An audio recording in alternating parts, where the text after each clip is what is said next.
వినాయక చవితిని ఉద్దేశించి ఒక వీడియో చేద్దాం అనుకొని ఎప్పటినుంచో అనుకుంటున్నాను.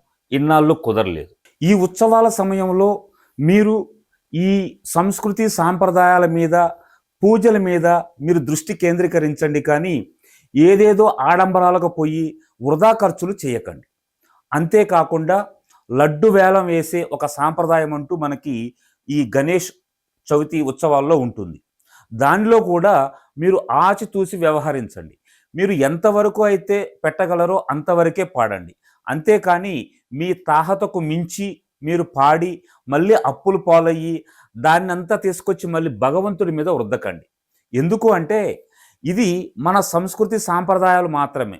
వాటిని మీకు వీలైనంత వరకు పాటించడం మంచిది. కానీ మీకు అది మీ హద్దుల్లో లేకపోయినా మీరేదో ఆడంబరాలకు పోయి ఎవరి దగ్గర గొప్పలకు పోయి డబ్బులు లేకపోయినా అప్పు తీసుకొచ్చి ఇలా ఎప్పుడూ చేయకండి. ఎందుకంటే తద్వారా మీరు మానసికంగా, ఆర్థికంగా మీరు కృంగిపోవడం అనేది జరుగుతుంది. మీకు లడ్డుపాట ఇష్టమే, కాదనట్లేదు. కానీ అది మీ శక్తి కొలదే చేయడం మంచిది అని నా అభిప్రాయం. తరువాత గణేష్ ఉత్సవాలు ముగిసిన తర్వాత నిమజ్జన కార్యక్రమంలో ప్రతి ఒక్కరూ కూడా ఆనందంగా గడపండి. కానీ ఎట్ ద సేమ్ టైం మీరు కూడా ప్రికాషన్స్ తీసుకోండి.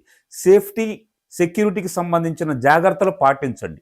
ప్రతి సంవత్సరం గణేష్ ఉత్సవాలు జరిగేటప్పుడు నిమజ్జన కార్యక్రమాల్లో ఎంతోమంది యువతీ యువకులు గాయాల పాలవడము, చనిపోవడం కూడా జరుగుతుంది. దయచేసి ఈసారి అలాంటి అపశృతులు జరగకుండా చూడాలని ఆ గణేషుని ప్రార్థిస్తూ మిమ్మల్ని అందరినీ కోరుకుంటున్నాను.